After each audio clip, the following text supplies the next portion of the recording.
Hello friends, welcome to my channel Unused Brain, and in this session we will talk about the cell membrane models. तो बच्चों, मेरे last session में मैंने आपको plasma membrane की structure और function के बारे में बताया था। जिन भी लोगों ने वो वीडियो नहीं देखी है, लिंक डिस्क्रिप्शन बॉक्स में है, जरूर पहले उस वीडियो को देखें, तब इस वीडियो को आप शुरू कर सकते हैं। Because the videos are link, topics linked होते हैं, आपको भी पता है। तो एक चैप्टर जो हम कर रहे हैं हमारा cell the basic unit of life, आज जो उसका टॉपिक है वो है cell membrane models. Last session में प्लाज्मा मेम्ब्रेन के बारे में डिस्कस कर चुके हैं, आज हम मॉडल्स के बारे में डिस्कस करेंगे। तो प्लाज्मा मेम्ब्रेन पे साइंटिस्ट ने काफी सारे मॉडल दिए, ठीक है। कुछ पुराने मॉडल्स हैं, कुछ नए मॉडल्स हैं। पुराने मॉडल्स क्यों फॉलो नहीं किए गए, नए मॉडल्स में ऐसा क्या है, राइट। फ्लूइड मोज़ेक मॉडल हमारी एनसीईआरटी में ही है ना, ये फ्लूइड मोज़ेक मॉडल सिंगर और निकोलसन ने दिया था 1972 में। इस मॉडल में ऐसा क्या था कि बहुत इम्प्रूव्ड मॉडल है, वाइडली एक्सेप्टेड मॉडल है। क्यों? While the models of Danelli and Dawson they are not accepted, right? तो हम आज इस चीज के बारे में डिस्कस करेंगे। चलो बच्चों, शुरू करते हैं सेशन को। सबसे पहले हम लैमेलर मॉडल्स को डिस्कस करेंगे। लैमेलर मॉडल्स जो होती हैं, लैमेलर का मतलब होता है बेसिकली लेयर, ठीक है, और इसको ट्राई लैमेलर मॉडल भी कहा जाता है। They are also called sandwich model, ठीक है। नॉर्मली इसमें सैंडविच मॉडल लिख दिया, लेकिन डिफरेंस है, क्योंकि डैनिली एंड डैसन के मॉडल को सैंडविच मॉडल कहते हैं, इन्होंने वो टर्म दिया था, और रॉबर्टसन के मॉडल को यूनिट मेम्ब्रेन मॉडल कहते हैं। सबसे पहले डैनिली एंड डैसन का मॉडल डिस्कस करेंगे। ओके, सो इन्होंने जो प्लाज्मा मेम्ब्रेन का मॉडल दिया था, इन्होंने क्या क्या चीजें अपने मॉडल में डिस्क्राइब करी थी। पहले, plasma membrane is made up of proteins and phospholipid. जैसे कि मैं आपको लास्ट सेशन में भी बता चुकी हूँ कि प्लाज्मा मेम्ब्रेन का जो स्ट्रक्चर है वो फॉस्फोलिपिड से और प्रोटीन से मिलके बना हुआ है, वो एक बाइलेयर है, राइट। सो इसके बाद फॉस्फोलिपिड मॉलिक्यूल आर एम्फीपैथिक। जो फॉस्फोलिपिड का मॉलिक्यूल होता है वो एम्फीपैथिक होता है। कैसा होता है एक फॉस्फोलिपिड का मॉलिक्यूल? फॉस्फोलिपिड के मॉलिक्यूल में होता है एक ग्लिसरॉल का हेड, ठीक है, ग्लिसरॉल का हेड और दो फैटी एसिड की चेन, ये एक डाइग्लिसराइड फैट होता है, इसके ऊपर एक फॉस्फेट लगा होता है। सो गाइस, ये स्ट्रक्चर है फॉस्फोलिपिड मॉलिक्यूल का structure. Why it is called amphipathic, ये भी मैं आपको बता चुकी हूँ, राइट। क्योंकि जिसका ग्लिसरॉल हेड होता है, ये कैसा पार्ट है, ये वाटर लविंग पार्ट है, बिल्कुल इसको पानी से प्यार है। बट ये जो फैटी एसिड चेन है, ये कैसी है, ये हाइड्रोफोबिक है, इनको बिल्कुल पानी से प्यार नहीं है। सो एक ही मॉलिक्यूल में दो तरीके के पार्ट आपको मिल रहा है, हाइड्रोफिलिक भी और हाइड्रोफोबिक भी, इसीलिए this molecule is called amphipathic molecule. Next point, the proteins are on either side of the phospholipid bilayer. जो हमारी फॉस्फोलिपिड की बाइलेयर होती है, प्रोटीन उसके दोनों साइड पे प्रेजेंट है, ठीक है। जैसे इसका स्ट्रक्चर मैं आप लोगों को यहाँ बना के दिखाती हूँ, ठीक है, ये हम थोड़ा रफ कर देते हैं। तो इस तरीके से ये हमारी फॉस्फोलिपिड की लेयर, ये हमारी दूसरी लेयर है फॉस्फोलिपिड की, ठीक है। फॉस्फोलिपिड की क्या है, बाइलेयर है, ये रही बाइलेयर। और जो प्रोटीन्स हैं वो दोनों साइड पे प्रेजेंट होते हैं, फॉस्फोलिपिड बाइलेयर के दोनों साइड पे प्रोटीन्स प्रेजेंट होते हैं। प्रोटीन्स कैसे होते हैं? Proteins are alpha globular, they are spherical, the proteins are spherical, right. So proteins कैसे होते हैं, they are alpha globular guys, इस तरीके से, ठीक है। ये रहे प्रोटीन्स।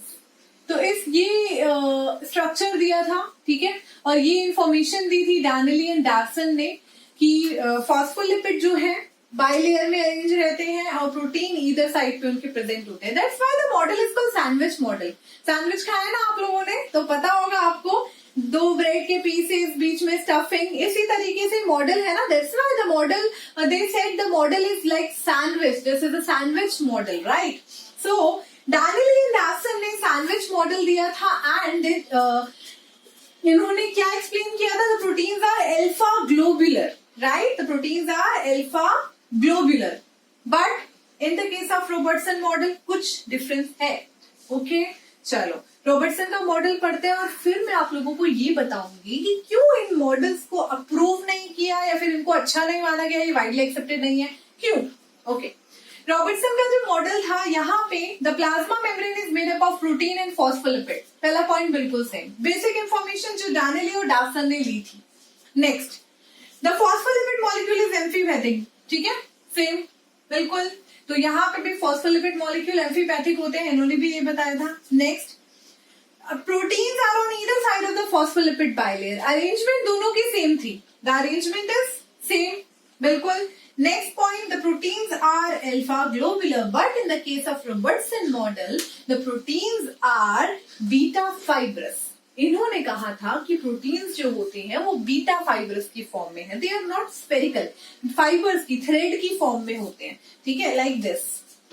अगर ये एक हमारी फॉस्फोलिपिड की लेयर है, बाइलेयर है, तो किस तरीके से होंगे, फाइब्रस होंगे, थ्रेड लाइक होंगे। ये डिफरेंस था, ये पहला एडिशनल डिफरेंस है। और इसके साथ एक और इन्होंने चीज बताई थी, एक एडिशनल इंफॉर्मेशन, कि थिकनेस जो होती है प्लाज्मा मेम्ब्रेन की वो 75 से 100 एंगस्ट्रॉम की होती है।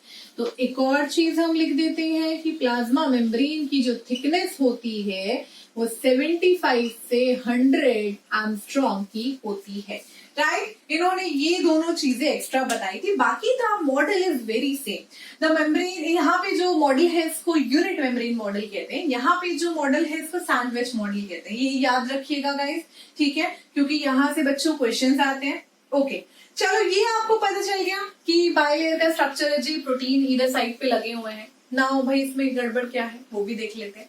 चलो, तो पहले मैंने आपको प्लाज्मा मेम्ब्रेन की प्रॉपर्टी बताई थी, है ना। प्लाज्मा मेम्ब्रेन की जो प्रॉपर्टी बताई थी तो उसमें मैंने आपको क्या बताया था कि सबसे पहली चीज, प्लाज्मा मेम्ब्रेन की पहली प्रॉपर्टी होती है कि प्लाज्मा मेम्ब्रेन सेलेक्टिवली परमेबल होती है, ठीक है। सेलेक्टिवली परमेबल होती है वाटर के मॉलिक्यूल्स के लिए और फैट के मॉलिक्यूल्स के लिए भी, ये वाटर के मॉलिक्यूल को भी अलाउ कर दे और फैट के मॉलिक्यूल को भी अलाउ कर दे। तो चलिए देखते हैं इसमें, इस स्ट्रक्चर में क्या ये दोनों के मॉलिक्यूल्स को अलाउ कर रहा है। ओके, तो इस स्ट्रक्चर में ये जो हमारा है, रेड कलर से बनाते हैं, ठीक है। तो भाई सबसे पहले फैट मॉलिक्यूल की बात करते हैं। फैट सॉल्युबल मॉलिक्यूल है कोई, अभी फैट सॉल्युबल मॉलिक्यूल है, इसको नीचे जाना है। सबसे पहले ये प्रोटीन को क्रॉस कर लेगा, फिर ये ग्लिसरॉल हेड को क्रॉस कर लेगा, हाँ जी, ग्लिसरॉल हेड तक भी क्रॉस कर लेगा। लेकिन क्या ये fat soluble molecule fatty acid chain को क्रॉस कर लेगा? बिल्कुल कर लेगा, फैटी एसिड चेन उसी का घर है, फैटी एसिड चेन को भी क्रॉस कर लिया और ये नीचे आ गया। तो ये जो फैट सॉल्युबल मॉलिक्यूल है ये आराम से क्रॉस कर जाते हैं। अब हम देखते हैं कि वाटर सॉल्युबल मॉलिक्यूल भी इतनी आसानी से क्रॉस कर रहा है। तो अब हम लेते हैं एक वाटर सॉल्युबल मॉलिक्यूल, ठीक है। तो पहले ये प्रोटीन को क्रॉस कर लेगा, ठीक है जी। ग्लिसरॉल के हेड को क्रॉस कर लेगा, क्योंकि जो हेड है वो तो हाइड्रोफिलिक है ना, वाटर लविंग है, उसको भी क्रॉस कर लेगा, ठीक है। लेकिन जब वो नीचे जाने की कोशिश करेगा जहां पे फैटी एसिड चेन्स है, ये वाला जो पार्ट है, यहाँ पे इसको वो क्रॉस नहीं कर पाएगा, वाटर सॉल्युबल मॉलिक्यूल इसको क्रॉस नहीं कर पाएगा। क्यों? Because the chain is hydrophobic. तो यहाँ पे ये लोग मार खा गए और इन्होंने कोई इसकी एक्सप्लेनेशन नहीं दी कि ऐसा क्यों है और आपने ये चीज क्यों नहीं बताई। अगर ऐसा है तो वाटर का मॉलिक्यूल क्यों पास ऑन नहीं कर रहा है, एक ये गड़बड़ी थी, ठीक है। और क्या चीजें थी, जैसे कि सेकेंड प्रॉपर्टी है प्लाज्मा मेम्ब्रेन की, जो प्रोटीन और फॉस्फोलिपिड का रेशियो है वो वेरिएबल होना चाहिए, राइट। तो प्रोटीन और फॉस्फोलिपिड का जो रेशियो है वेरिएबल होना चाहिए, but in this case protein और फॉस्फोलिपिड का जो रेशियो है वो वेरी नहीं कर रहा, हमेशा सेम रह रहा है, हमेशा सेम ऐसे ही रहेगा। अगर ऐसे ही रहेगा तो कैसे वेरी करेगा। थर्ड प्रॉपर्टी क्या होती है प्लाज्मा मेम्ब्रेन की, मेम्ब्रेन डायनेमिक होनी चाहिए, बट यहाँ पे द मेम्ब्रेन इन्होंने कुछ नहीं बताया ऐसे कि मेम्ब्रेन डायनेमिक है, ठीक है। तो मेम्ब्रेन यहाँ पे मूवमेंट नहीं शो कर रही है, इसीलिए इस मॉडल को एक्सेप्ट नहीं किया गया, इनकी इसको कैरी फॉरवर्ड नहीं किया गया, ठीक है। तो ये जो दोनों के model same in the case of beta fibrous protein, भाई यहाँ पे भी सेम चीज हुई कि फैट सॉल्युबल मॉलिक्यूल ने तो क्रॉस कर लिया लेकिन वाटर सॉल्युबल मॉलिक्यूल क्रॉस नहीं कर पाया। ओके, चलो बच्चों, ये हो गए दोनों मॉडल्स। इसके अलावा जो हमारा जो मेन मॉडल है, अब हम वो डिस्कस करेंगे, मोज़ाक मॉडल। मोज़ाक मॉडल, ठीक है, आप ये अच्छे से नोट डाउन कर लीजिए। जो हमारा मोज़ाक मॉडल हम यहीं से डिस्कस करते हैं। Mosaic model, fluid mosaic model, okay. Improved model of the structure of cell membrane. Guys, कैसा है? इम्प्रूव्ड मॉडल है। किसने दिया था? सिंगर और निकोलसन ने दिया था 1972 में। ये एक वाइडली एक्सेप्टेड मॉडल है। ओके। इसके बाद कौन सी इंफॉर्मेशन? ये इंफॉर्मेशन बहुत इंपॉर्टेंट है। ये इंफॉर्मेशन बहुत इंपॉर्टेंट है एग्जाम के लिए। ये इंफॉर्मेशन बहुत इंपॉर्टेंट है। इम्प्रूव्ड मॉडल है, राइट। प्लाज्मा मेम्ब्रेन जो होती है प्रोटीन और फॉस्फोलिपिड की मेम्ब्रेन होती है, राइट। प्रोटीन और फॉस्फोलिपिड की बनी होती है। Same basic information of Danielli, Davson and Robertson, same basic information को लेके, लेकिन इन्होंने कुछ नया बताया। ओके, वो हम यहाँ पे देखेंगे क्या इन्होंने नया बताया और क्या वो उन 3 क्राइटेरिया पे खरा उतरता है कि नहीं उतरता है, तो वो चीजें हम यहाँ डिस्कस करेंगे। पहला, ठीक है, अब वो चलो उन तीनों को बाद में देखेंगे। Next, plasma membrane is made up of protein and phospholipid. ये हो गया। Proteins are alpha globular. अब इन्होंने बीटा फाइब्रस नहीं रखा, अल्फा ग्लोबुलर ही रखा इस मॉडल के हिसाब से, ठीक है। डैनियल और डाल्सन की इंफॉर्मेशन के हिसाब से रखा। नेक्स्ट, जो प्रोटीन्स होते हैं, अब यहाँ पे एक एक्स्ट्रा इन्फॉर्मेशन ये थी कि प्रोटीन्स जो होते हैं वो 2 तरीके के होते हैं भाई। पहले जो होते हैं हमारे, वो होते हैं एक्सट्रिंसिक प्रोटीन और उनको पेरिफेरल प्रोटीन भी कहा जाता है।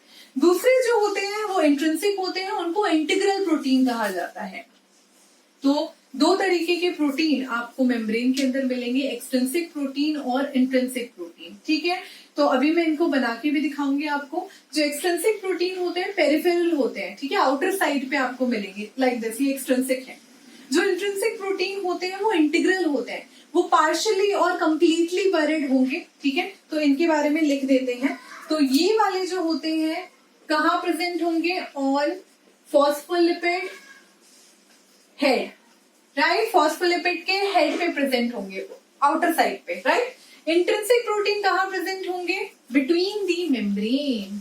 अब और क्या इनसे रिलेटेड इंपॉर्टेंट पॉइंट है? नेक्स्ट, ये जो इंट्रिंसिक प्रोटीन होते हैं, एक्सट्रिंसिक प्रोटीन जो होते हैं वो लूजली अटैच्ड होते हैं, बट ये जो इंट्रिंसिक प्रोटीन होते हैं ये थोड़े से टाइटली अटैच होते हैं। ये कंप्लीटली या फिर पार्शियली एम्बेडेड भी हो सकते हैं। तो इनके बारे में भी मैं आपको बता दूंगी। लास्ट सेशन में भी इनके बारे में बात हुई थी, जिक्र हुआ था, वहां पे भी आप इसको पढ़ सकते हैं। ओके, तो चलिए इतना आपको समझ आ गया। अब हम इसी को कैरी फॉरवर्ड करते हैं, ठीक है। तो अब इसी को फ्लूइड मोज़ेक मॉडल को देखते हैं। चलिए अब कुछ और बात करते हैं इस मॉडल के बारे में जो सिंगर और निकोलसन ने दिया था। उन दोनों ने बताया था the plasma membrane is moving, कि प्लाज्मा मेम्ब्रेन का जो नेचर है ना वो फ्लूइड नेचर है। मेम्ब्रेन जो है वो मूव कर रही है, उसमें जो लिपिड के मॉलिक्यूल है वो मूव कर रहे हैं, proteins also they are moving, ठीक है। तो मेम्ब्रेन कैसी है? डायनामिक है, ठीक है। ये चीज इन्होंने पहले ही बता दी थी, तो एक क्राइटेरिया में तो पास हो गया था जब इन्होंने बताया था कि the membrane is fluid, right, the model is fluid mosaic model. So इस हिसाब से ये पता चलता है कि membrane is dynamic, the molecules are moving. सबसे पहला स्टेटमेंट क्या है? According to this quasi fluid nature of lipid enables lateral movement within the overall bilayer। जो हमारी लिपिड है उसका जो quasi fluid nature है वो उसको हेल्प करता है, वो हमारी मेम्ब्रेन को मूव करने में हेल्प कर रहा है। Lipid are moving, proteins are moving, the membrane is moving. Clear है? इतना डायनामिक मेम्ब्रेन है। ये स्टेटमेंट बहुत इंपॉर्टेंट है, ये आपकी एनसीईआरटी से एज इट इज उठाया है मैंने, इससे डायरेक्ट क्वेश्चन बनेगा, ठीक है। तो इसको तो स्टार लगा लो बिल्कुल ही आप लोग एग्जाम के लिए। तो ये बिल्कुल इंपॉर्टेंट है, ठीक है। एज इट इज ही आएगा आपको कि क्या बोलते हैं कि किसके नेचर की वजह से? लिपिड के फ्लूइड नेचर की वजह से। जो हमारी मेम्ब्रेन है, ओवरऑल बायलेयर है, वो मूविंग है, ठीक है। Next point, this ability to move within the membrane is measured as it fluidity. Membrane में मूव करने की एबिलिटी को उसकी फ्लूइडिटी कहा जाता है। क्लियर है? Also very important. Next point, cell perform function because of fluidity, like, ये भी मैंने एनसीईआरटी से ही लिया है। अब जो हमारी सेल है इस मेम्ब्रेन की फ्लूइडिटी से उसको क्या हेल्प मिलती है? तो सेल अपने बहुत सारे फंक्शंस कर लेती है इस फ्लूइडिटी की वजह से। चलो देखते हैं जैसे कि सेल का ग्रोथ हो गया, है ना भाई। अगर वो जो मेम्ब्रेन है वो बहुत स्टिफ रहेगी तो सेल ग्रो नहीं कर पाएगी, है ना।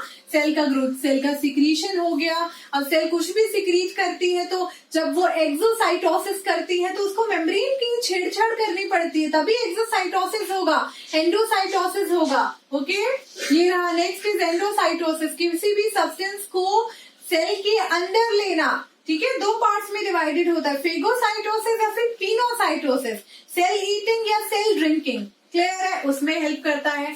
सेल डिवीजन में हेल्प करता है, जब सेल डिवाइड होता है तो साइटोकाइनेसिस होता है, दोनों सेल अलग होती हैं। बिल्कुल है फंक्शन प्लाज्मा मेम्ब्रेन का। Next, formation of intercellular junctions, दो सेल्स के बीच में इंटरसेल्यूलर जंक्शंस बनते हैं, तभी तो चीजें ट्रांसफर हो पाती हैं, इसी प्लाज्मा मेम्ब्रेन की वजह से। But according to the Danielli, Davson and Robertson model, the membrane is not moving, membrane is not dynamic. तो बच्चों वहां पे ये सारे फंक्शंस पॉसिबल नहीं है ना। ओके, बट हमारे केस में जो सिंगर और निकोलसन ने वाइडली एक्सेप्टेड मॉडल जो दिया है उसके हिसाब से ये सारी चीजें पॉसिबल है ना। ये इंपॉर्टेंट है, ठीक है, ये बिल्कुल एग्जाम के लिए इंपॉर्टेंट है गाइस। ओके बच्चों, नेक्स्ट पॉइंट देखते हैं। The protein occur at places in the lipid bilayer, ठीक है। डिफरेंट प्लेसेस पे आपको लिपिड बाइलेयर में प्रोटीन दिखेंगे, like the protein iceberg in the sea of lipid. ये चीज, ये फ्रेज उन्होंने यूज करा था, protein iceberg in the sea of lipid. जब प्लाज्मा मेम्ब्रेन मूव करती है एक सी की तरह तो उसमें जो प्रोटीन्स है आइसबर्ग की तरह मूव करते हुए दिखाई देते हैं। Protein icebergs in the sea of lipid, important, ये सारे ही पॉइंट इंपॉर्टेंट है, लाइन बाय लाइन याद कर लो इनको। ओके, नेक्स्ट, इंटीग्रल प्रोटीन के बारे में मैं आपको कुछ और चीजें बताना चाहती हूँ। इंटीग्रल प्रोटीन कैसे होते हैं, दे आर पार्शियली और completely embedded in the membrane, right.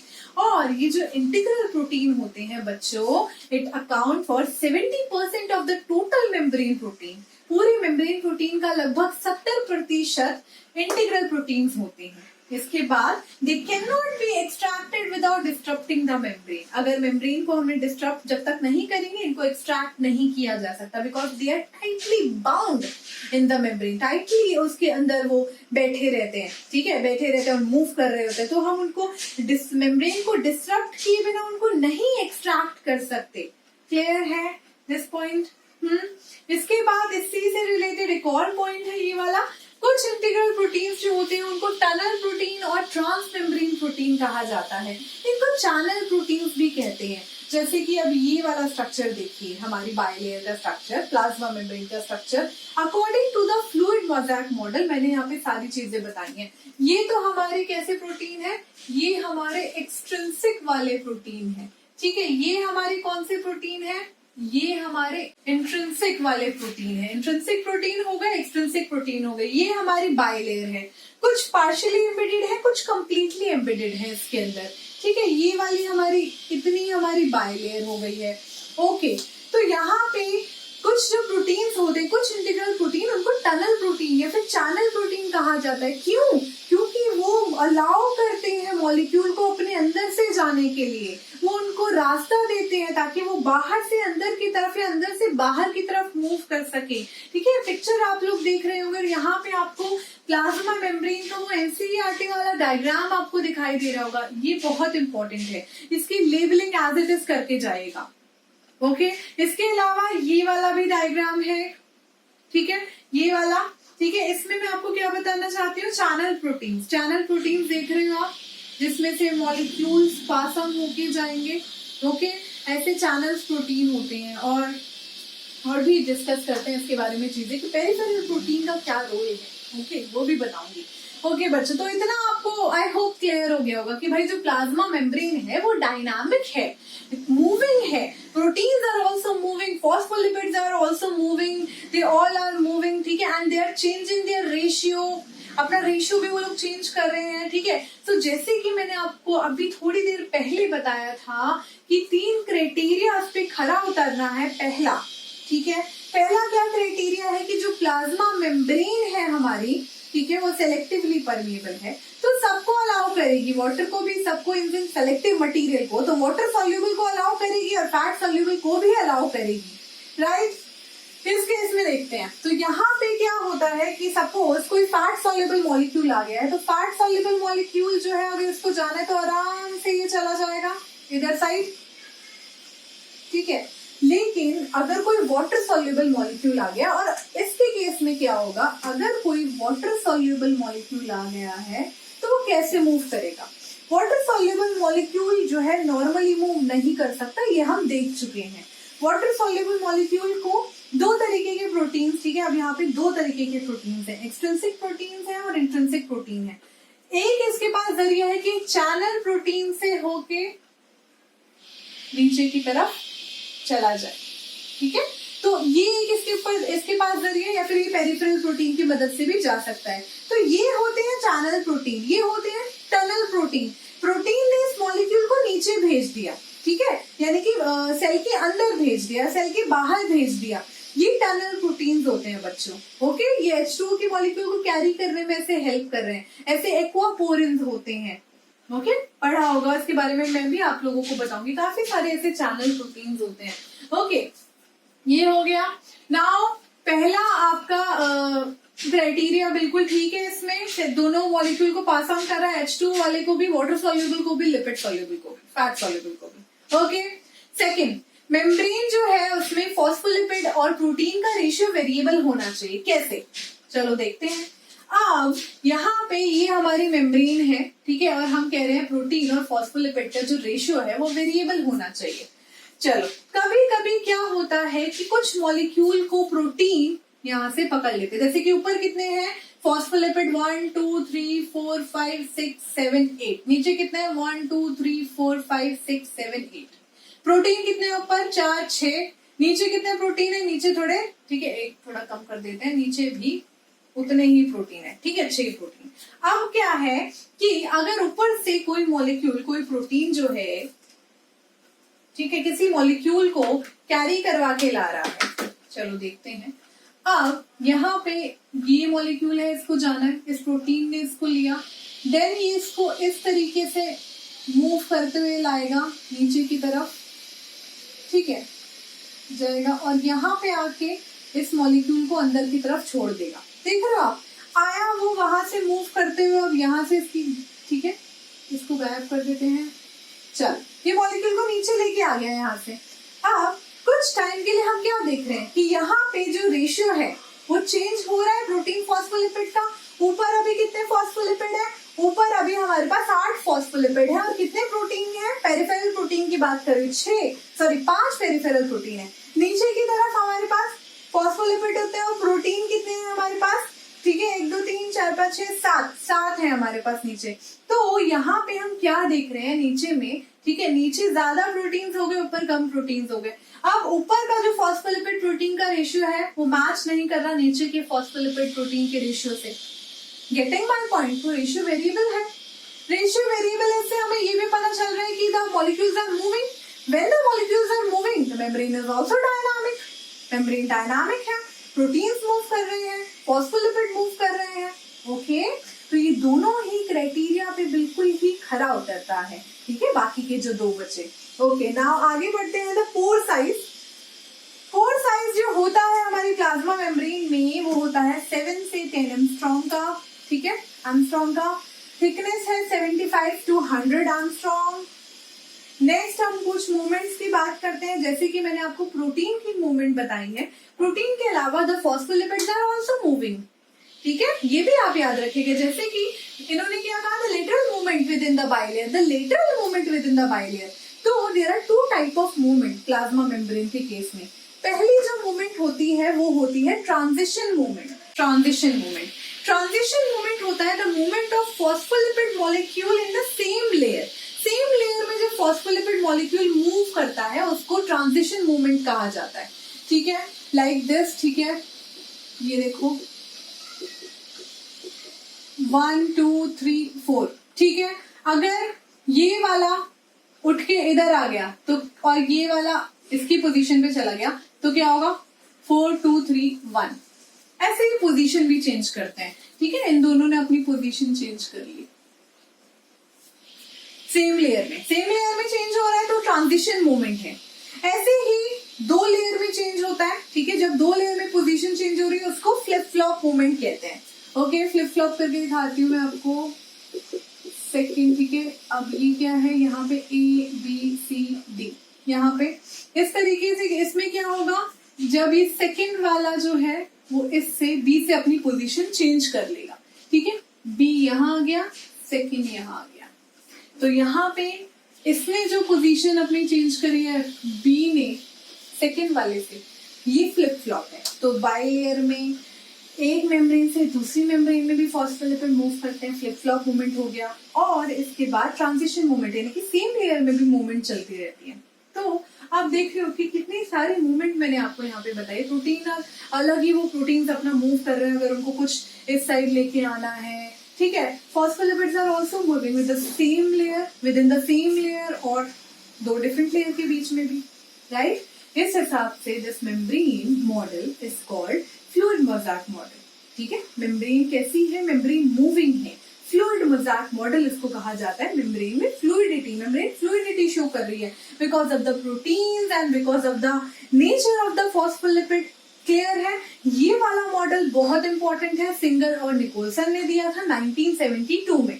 Okay, इसमें चैनल प्रोटीन्स मिलते हैं एंड काफी और सारी चीजें मैंने आपको इसके बारे में बताई हैं, which is very important guys. तो इस सेशन को जरूर, ठीक है, जिन लोगों ने एंड तक देखा है उनका बेनिफिट होगा, क्योंकि यहाँ पे तो असली कंटेंट है। ये सब कुछ इंपॉर्टेंट है। ये जो लाइन है फ्लूइड मोज़ेक मॉडल बहुत इंपॉर्टेंट है। ओके, तो ये सारा एनसीईआरटी में से मैंने उठाया, मैक्सिमम चीजें इसमें से ये इंपॉर्टेंट है। मिलते हैं नेक्स्ट सेशन में, ठीक है। अभी के लिए इतना ही। Thank you.